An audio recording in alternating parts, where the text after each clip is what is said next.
अस्सलाम वालेकुम viewers, welcome to my channel. Bitcoin का चार्ट मेरे सामने है। आज बिटकॉइन का टेक्निकल एनालिसिस करेंगे और मार्केट की अपडेट्स को देखेंगे। व्यूअर्स, वीकली चार्ट मेरे सामने ओपन है। व्यूअर्स, ये आपको ब्लू लाइन नज़र आ रही है, ठीक है। मैं आपको पहले से कई दिनों से बताता आ रहा हूँ कि ये जो ब्लू लाइन है ये पहले काफ़ी अच्छा सपोर्ट रहा है। देखें, पिछली बुल मार्केट में यहाँ से प्राइस जब नीचे आई थी, यहाँ से फिर बाउंस की थी, ठीक है।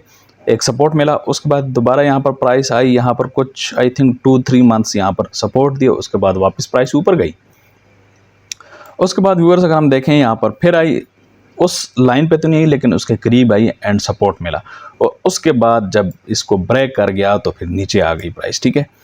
अब जब प्राइस नीचे है तो अब यहाँ पर इसको रेजिस्टेंस मिल रहा है, यानी ये जो पिछला सपोर्ट था वो अब रेजिस्टेंस बन गया।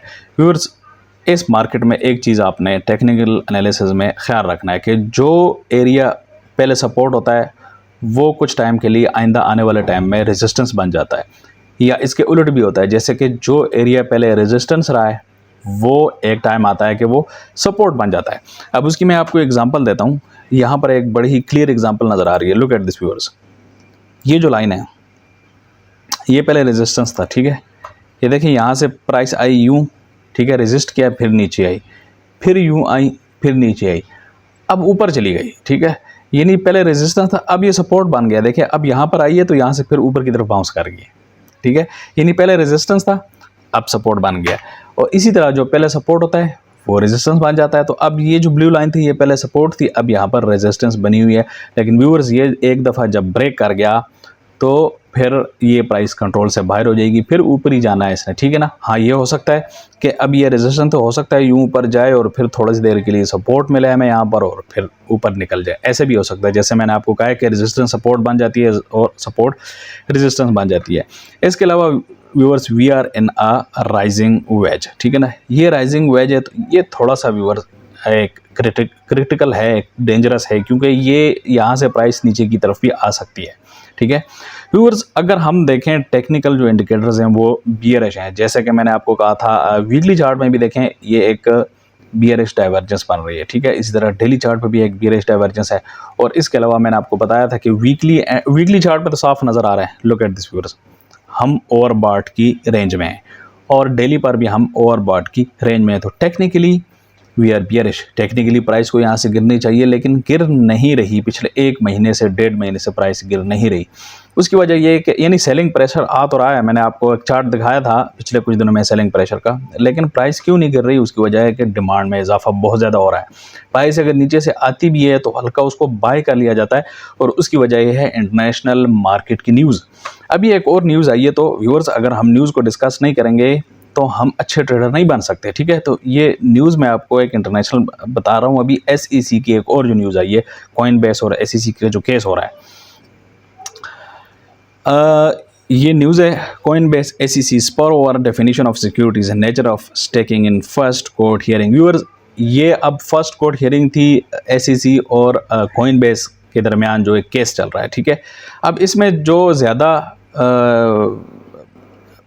जो इशारे मिल रहे हैं वो यहाँ पर एक्सपर्ट्स कह रहे हैं कि जो जज है वो उसने SEC को काफ़ी टफ टाइम दिया, SEC के वकील को, ठीक है। यानी ये केस भी हो सकता है कॉइनबेस जीत जाए, और अगर कॉइनबेस जीत गया व्यूअर्स तो it would be another big price pump, ठीक है।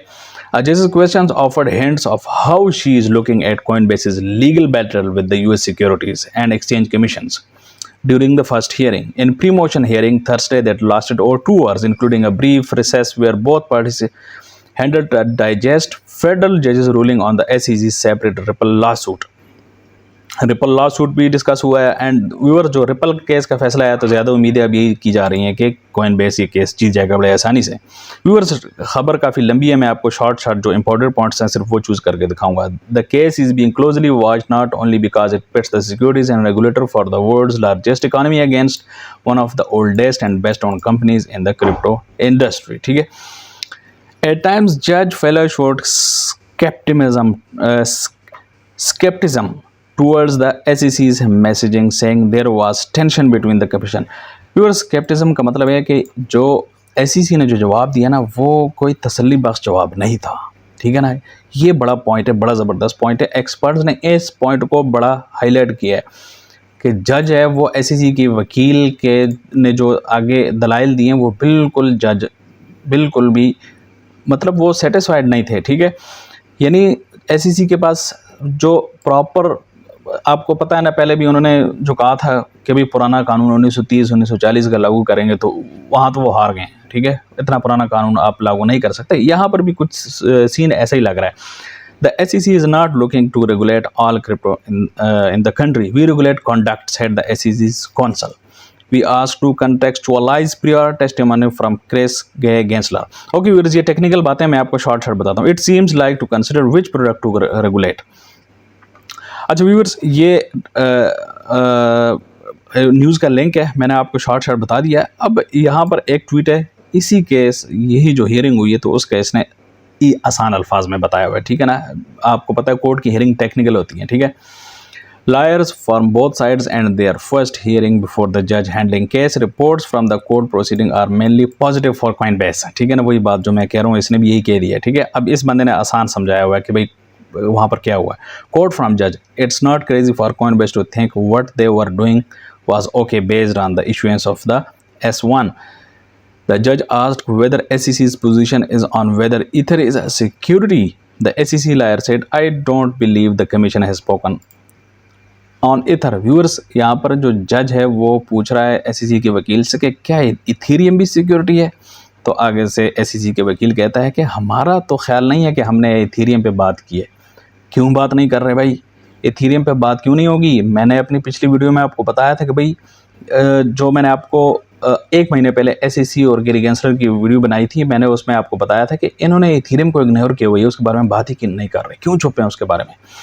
तो यहाँ पर भी उन्होंने यही कहा है कि भाई हम तो इथेरियम के बारे में बात ही नहीं कर रहे। क्यों नहीं करोगे भाई बात, भाई इथेरियम भी तो जिस तरह बाकी कॉइन्स, इथेरियम भी तो आर्ट कॉइन्स में है, उसकी भी स्टेकिंग है, तो आप इथेरियम को इग्नोर नहीं कर सकते। The major questions doctrine was discussed. Coinbase reports that the judge at the time showed skepticism toward the SEC's messaging. वही बात जो अभी मैंने बताई आपको। The judge said her dog was very busy for the next few months. Okay viewers, ये मैंने आपको सिर्फ एक अपडेट देनी थी। यहाँ पर देखें वही लिंक दिया हुआ जो कि मैंने अभी आपको यहाँ पर दिखाया है, ठीक है। शॉर्ट बताने का मकसद ये है कि SEC यहाँ पर भी थोड़ा सा कमज़ोर नज़र आ रहा है। जज जो हैं वो बिल्कुल भी कन्विंस नहीं है SEC के रिस्पांस, ठीक है। अब आगे क्या होता है व्यूअर्स, ये तो मैं जस्ट एक गेस कर रहा हूँ, एक्सपर्ट्स भी गेस कर रहे हैं। अब आगे क्या होता है वो तो फैसला आएगा, लेकिन सारी बात है जज के कमेंट्स और जो हियरिंग होती है वहाँ से भी कुछ ना कुछ अंदाज़ा हो जाता है। अच्छा व्यूअर्स, इन 2020 Coinbase held over 1 million BTC। 2020 में Coinbase के पास 1 मिलियन बिटकॉइन थे। आज कितने रह गए हैं? 4,39,000, यानी 50% से भी कम डिक्लाइन हो गया। और ये चार्ट देखें आप, यानी इतनी बड़ी बाइंग हो रही है पूरी दुनिया से, ठीक है ना। आपको पता है Coinbase US एक्सचेंज है, ठीक है ना। तो US में भाई इतनी बड़ी तादाद में कौन बाय कर रहा है, किधर व्यूअर्स 1 मिलियन बिटकॉइन और किधर ये देखें जस्ट 4,39,000 रह गए। इतनी बड़ी अमाउंट व्यूअर्स Coinbase के एक्सचेंजेस से लोगों ने निकाली हैं। ये जारी बात है, ये इंस्टीट्यूशन ही हो सकते हैं, रिटेल भी होंगे बिल्कुल, लेकिन इंस्टीट्यूशंस होंगे। आपको पता है ज़्यादातर इंस्टीट्यूशंस ने जो ETF फाइल किया उन्होंने अपना SSA पार्टनर Coinbase को डिक्लेयर किया है कि Coinbase हमारा SSA पार्टनर है, ठीक है ना। जो सर्वेलेंस शेयरिंग एग्रीमेंट जो होता है, तो उसमें उन्होंने Coinbase को अपना पार्टनर डिक्लेयर किया है। जारी बात है फिर ये उन्होंने ही पे किए होंगे। BlackRock, Fidelity, Vanguard, WisdomTree and काफ़ी सारे हैं, ये यकीनन उन्होंने ही बाई किए होंगे क्योंकि उन सब कंपनीज ने Coinbase को अपना SSA पार्टनर डिक्लेयर किया है। तो ये बहुत बड़ा डिक्लाइन है व्यूअर्स। बताने का मकसद ये है कि ये बाइंग प्रेशर है, ये जो मैं यहाँ पर आपको कह रहा हूँ ना कि सेलिंग प्रेशर आ रहा है, टेक्निकली वी आर बियरिश, लेकिन प्राइस नीचे गिर क्यों नहीं रही भाई, उसकी ये वजह है, ठीक है, ये वजह है उसकी। अच्छा व्यूअर्स, ये देखें, the next bull and crypto bull run is coming and here is why.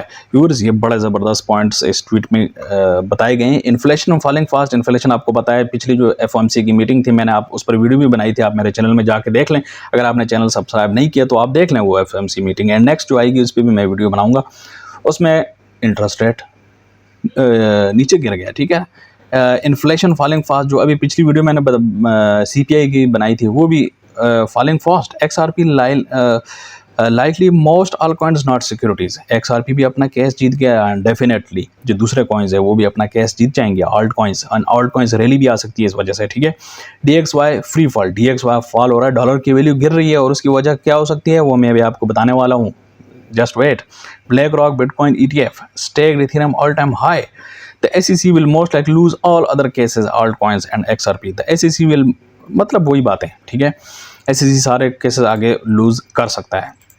अच्छा व्यूअर्स, ये मैंने आपको बताया why the stock market is taking off, ठीक है ना. स्टॉक मार्केट भी टेक ऑफ कर रही है because debt ceiling removed means national debt to rise with the stock market. Viewers, मैंने आपको पिछली वीडियो में बताया था एक मंथ पहले कि जून 5 को अमेरिका का डेट सीलिंग का फैसला होना है और वो फैसला हो चुका है. और क्या फैसला हुआ है वो मैं आपको बताता हूँ कि डेट सीलिंग ख़त्म कर दिया है. जितना मर्जी डेट लो, जितना मर्जी उधार लो, जितना मर्जी कर्जे लो, और हुकूमत के एक्सपेंडिचर्स भी अनलिमिटेड कर दिए हैं. यानी अमेरिकन हुकूमत जितने मर्जी एक्सपेंडिचर करे. अब इतने ज़्यादा एक्सपेंडिचर, डेट सीलिंग रिमूव हो गया, एक्सपेंडिचर ज़्यादा हो गया, तो ये पैसा कहाँ से आएगा व्यूअर्स? छापेगा, सारी बातें मशीनें लगेंगी ब्रर और छापेंगे. और जब छापते हैं तो फिर ये हाल होता है. ये देखें, वर्ल्ड डेट एट रिकॉर्ड है. पूरी दुनिया का डेट देखें कहाँ पहुँच गया, ठीक है ना. इतना डेट हाई व्यूअर्स.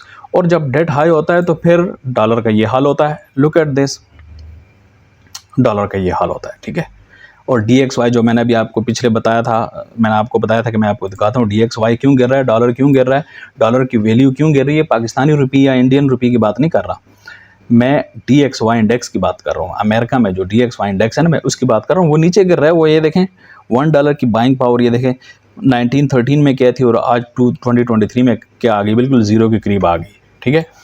यानी $1 उस वक्त जो $1 में प्रोडक्ट मिलती थी वो आज $1 नहीं बल्कि वो आपको $10-20 में मिल रही है, ठीक है.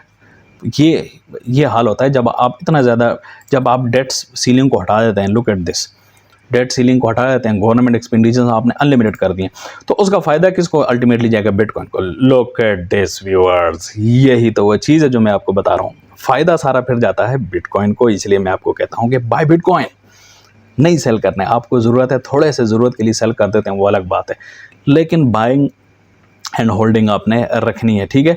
तो व्यूअर्स, ये जो मैं आपको चार्ट दिखा रहा था तो इससे रेलेवेंट ये कुछ न्यूज़ थी, ये बताना आपको ज़रूरी था. अच्छा व्यूअर्स, अब आते हैं इथीरियम के चार्ट पर. एंड व्यूअर्स, इथीरियम का चार्ट भी बिल्कुल तकरीबन सिमिलर ही है. एग्जैक्ट सिमिलर नहीं है, जारी बात है, दो अलग एसेट्स हैं, लेकिन यहाँ पर भी देखें बिल्कुल एक मैक्रो रेजिस्टेंस है जो कि पिछले कई अरसे से यहाँ पर फंसी हुई है प्राइस. यहाँ पर भी बिल्कुल देखें वही सीन है, ठीक है. बिटकॉइन में भी ये जो ब्लू लाइन आपको नज़र आ रही है ना, ये थोड़ा सा मैं जूम आउट करूँ तो आपको क्लियर नज़र आए, ठीक है. इसको मैं यहाँ से हटा देता हूँ. व्यूअर्स, चार्ट को आप और से देखा करें ताकि आपको पता चले मैं टेक्निकल एनालिसिस कैसे करता हूँ. This is a macro blue line resistance जहाँ पर प्राइस अभी फंसी हुई है, and this is macro resistance of Ethereum जहाँ पर प्राइस अभी फंसी हुई है. तो अगर इन दोनों रेजिस्टेंस को तोड़ती है व्यूअर्स तो प्राइस ऊपर जा सकती है. व्यूअर्स, यहाँ पर मेरा जितना आइडिया मैं आपको बताऊँ अपने एक्सपीरियंस के मुताबिक, बिटकॉइन की प्राइस हो सकता है काफ़ी अर्सा साइडवेज पर मूव करा है यहाँ पर, ठीक है ना, ऊपर ना जाए अगले 1 to 2 मंथ्स, लेकिन इथीरियम हो सकता है ऊपर निकल जाए. उसकी वजह ये है कि बिटकॉइन डोमिनेंस ऑलरेडी बहुत ज़्यादा हाई है, ठीक है ना. बिटकॉइन की डोमिनेंस बहुत ज़्यादा है. आपको पता है जब बहुत ज़्यादा बिटकॉइन डोमिनेंस हाई हो जाती है तो फिर कुछ ना कुछ करेक्शन होनी होती है, और वो सिर्फ एक ही सूरत में हो सकती है कि बिटकॉइन की प्राइस एक जगह रुक जाए और ऑल्ट कॉइन्स ऊपर जाएँ. दूसरी उसकी वजह यह है कि आपको पता है XRP केस विन कर चुका है, और XRP अगर केस विन कर चुका है तो ये ऑल्ट कॉइन्स के लिए बड़ी ज़बरदस्त न्यूज़ है. एंड ऑल्ट कॉइन्स इस वजह से पंप कर सकते हैं. और अगर जो कॉइनबेस और SEC का मैंने आपको अभी ये न्यूज़ बताई है, ये वाली, ये जो अभी मैंने आपको दिखाई है, अगर ये भी कॉइनबेस जीत जाता है तो व्यूअर्स देन इथीरियम, सोलाना और ऑल्ट कॉइन्स को कोई भी नहीं रोक सकता. यहाँ से ये बहुत ज़्यादा पंप करेगा, इथीरियम भी एंड बाकी तमाम ऑल्ट कॉइन्स भी. ये थी आज की video. See you in the next video.